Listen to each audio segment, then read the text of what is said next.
Hello दोस्तों, स्वागत है आज के इस वीडियो में। आज के इस वीडियो में हम लोग जानेंगे ब्रह्मांड विज्ञान क्या है तथा उसकी पूरी जानकारी। ब्रह्मांड विज्ञान यानी कॉस्मोलॉजी खगोल विज्ञान की एक शाखा है जिसमें बिग बैंग से लेकर आज तक और भविष्य में ब्रह्मांड की उत्पत्ति और विकास शामिल है। नासा के अनुसार कॉस्मोलॉजी की परिभाषा ब्रह्मांड के बड़े पैमाने पर संपूर्ण गुणों का वैज्ञानिक अध्ययन है। भौतिक विज्ञान और खगोल भौतिकी ने विज्ञान, अवलोकन और प्रयोग के माध्यम से ब्रह्मांड की समझ को आकार देने में एक केंद्रीय भूमिका निभाई है।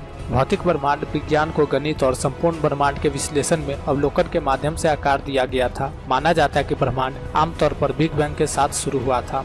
इसके बाद लगभग तुरंत ही कॉस्मिक मुद्रास्फीति होती है जिससे अंतरिक्ष का विस्तार हुआ। अब चलिए जानते हैं ब्रह्मांड विज्ञान का इतिहास यानी हिस्ट्री ऑफ कॉस्मोलॉजी। ब्रह्मांड की मानवता की समझ समय के साथ काफी विकसित हुई है। खगोल विज्ञान के प्रारंभिक इतिहास में पृथ्वी को सभी चीजों के केंद्र के रूप में जाना जाता था, जिसके चारों ओर ग्रह और सितारे परिक्रमा करते थे। 16वीं शताब्दी में पोलिश वैज्ञानिक निकोलस कोपरनिकस ने सुझाव दिया कि पृथ्वी और सौरमंडल के अन्य ग्रह वास्तव में सूर्य की परिक्रमा करते हैं, जिससे ब्रह्मांड की समझ में गहरा बदलाव आया। 17वीं शताब्दी में आइजैक न्यूटन ने गणना की कि ग्रहों के बीच की ताकतें विशेष रूप से ग्रेविटेशनल फोर्स यानी गुरुत्वाकर्षण बल परस्पर संपर्क कैसे करती हैं। 20वीं शताब्दी में विशाल ब्रह्मांड को समझने के लिए और अधिक अंतर्दृष्टि आई। अल्बर्ट आइंस्टाइन ने अपने जनरल थ्योरी ऑफ रिलेटिविटी में स्थान और समय के एकीकरण का प्रस्ताव रखा। 1900 के दशक की शुरुआत में वैज्ञानिक इस बात पर बहस कर रहे थे कि क्या मिल्की वे पूरे ब्रह्मांड को अपने समय के भीतर समेटे हुए थे या यह केवल सितारों के कई संग्रहों में से एक था। हाल के दशकों में वैज्ञानिक स्टीफन हॉकिंग ने निर्धारित किया कि ब्रह्मांड स्वयं अनंत नहीं है, लेकिन एक निश्चित आकार है, हालांकि यह एक निश्चित सीमा का अभाव है। अब चलिए जानते हैं कि विभिन्न धर्मों में ब्रह्मांड की जानकारी के बारे में यानी वैदिक कॉस्मोलॉजी। सबसे पहले जानते हैं हिंदू कॉस्मोलॉजी के बारे में। हिंदू धर्म यानी ऋग्वेद में मानव अस्तित्व का एक चक्र लगभग 311 लाख करोड़ वर्ष और एक ब्रह्मांड का जीवन लगभग 800 करोड़ वर्ष है। इस सार्वभौमिक चक्र से पहले अनंत संख्या में ब्रह्मांड है और इसके बाद भी अनंत संख्या में ब्रह्मांड है। हर एक समय में अनंत संख्या में ब्रह्मांड ही शामिल है। अब चलते हैं जैन कॉस्मोलॉजी के बारे में। जैन धर्म ब्रह्मांड विज्ञान लोका या ब्रह्मांड को एक अनौपचारिक इकाई के रूप में मानता है जो अनंत काल से विद्यमान है। ब्रह्मांड का आकार एक ऐसे व्यक्ति के समान है जो पैरों से अलग होकर खड़ा है और उसकी कमर पर आराम कर रहा है। यह ब्रह्मांड जैन धर्म के अनुसार शीर्ष पर व्यापक है, मध्य में संकीर्ण है और एक बार फिर नीचे की ओर व्यापक हो जाता है। अब जानते हैं दार्शनिक ब्रह्मांड विज्ञान यानी फिलोसफिकल कॉस्मोलॉजी। ब्रह्मांड विज्ञान दुनिया के साथ अंतरिक्ष, समय और सभी घटनाओं की समग्रता से संबंधित है।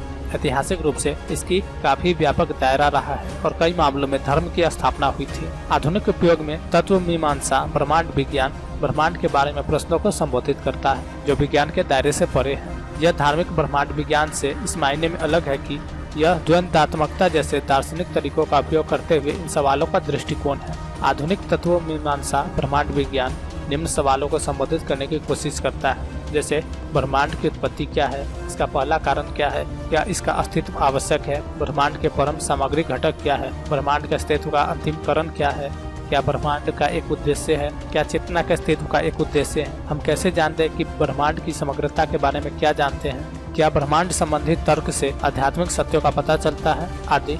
अब चलिए ब्रह्मांड संबंधी कुछ प्रश्नों को जान लेते हैं। बिग बैंग से पहले क्या आया था? ब्रह्मांड की संलग्न और परिमित प्रकृति के कारण हम अपने स्वयं के ब्रह्मांड के बाहर नहीं देख सकते। अंतरिक्ष और समय बिग बैंग के साथ शुरू हुआ, जबकि अन्य ब्रह्मांडों के अस्तित्व के बारे में कई अटकलें हैं, उन्हें देखने का कोई व्यवहारिक तरीका नहीं है। सेकेंड, बिग बैंग कहाँ हुआ? बिग बैंग एक बिंदु पर नहीं हुआ, बल्कि पूरे ब्रह्मांड में एक साथ अंतरिक्ष और समय की उपस्थिति थी। थर्ड नंबर, यदि अन्य आकाशगंगाएं हमसे दूर भागती हुई प्रतीत होती है तो क्या हम ब्रह्मांड के केंद्र में नहीं हैं? नहीं, क्योंकि अगर हम एक दूर की आकाशगंगा की यात्रा करते तो ऐसा लगता था कि आसपास की सभी आकाशगंगाएं इसी तरफ भाग रही थी। ब्रह्मांड को एक विशाल गुब्बारे के रूप में सोचो। यदि आप गुब्बारे पर कई बिंदुओं को चिन्हित करते हैं और उसे उड़ा दे, आप ध्यान देंगे कि प्रत्येक बिंदु अन्य सभी से दूर जा रहा है, हालांकि कोई भी केंद्र में नहीं है। ब्रह्मांड का विस्तार बहुत हद तक उसी तरह से कार्य करता है। फोर्थ नंबर क्वेश्चन, ब्रह्मांड कितना पुराना है? 2013 में प्लैंक टीम द्वारा जारी किए गए आंकड़ों के अनुसार ब्रह्मांड 13.8 बिलियन साल पुराना है। प्लैंक के CMB में छोटे तापमान में उतार चढ़ाव के बाद उम्र का निर्धारण किया। 5वां नंबर क्वेश्चन, क्या ब्रह्मांड खत्म हो जाएगा? यदि हाँ तो कैसे? ब्रह्मांड का अंत हो पाएगा या नहीं, यह उसके घनत्व पर निर्भर करता है। हो सकता है कि उसके भीतर का पदार्थ कितना फैला हो। वैज्ञानिकों ने ब्रह्मांड के लिए महत्वपूर्ण घनत्व की गणना की। यदि इसकी वास्तविक घनत्व उनकी गणनाओं से अधिक है तो अंततः ब्रह्मांड का विस्तार धीमा हो जाएगा। जब तक यह ढह नहीं जाता। हालांकि यदि घनत्व महत्वपूर्ण घनत्व से कम है तो ब्रह्मांड हमेशा के लिए विस्तार करना जारी रहेगा। आज का वीडियो आप लोग कैसा लगा कमेंट कर बताएं और इस मजेदार वीडियो के लिए लाइक शेयर एंड सब्सक्राइब करना न भूलें। मिलते हैं अगले वीडियो में।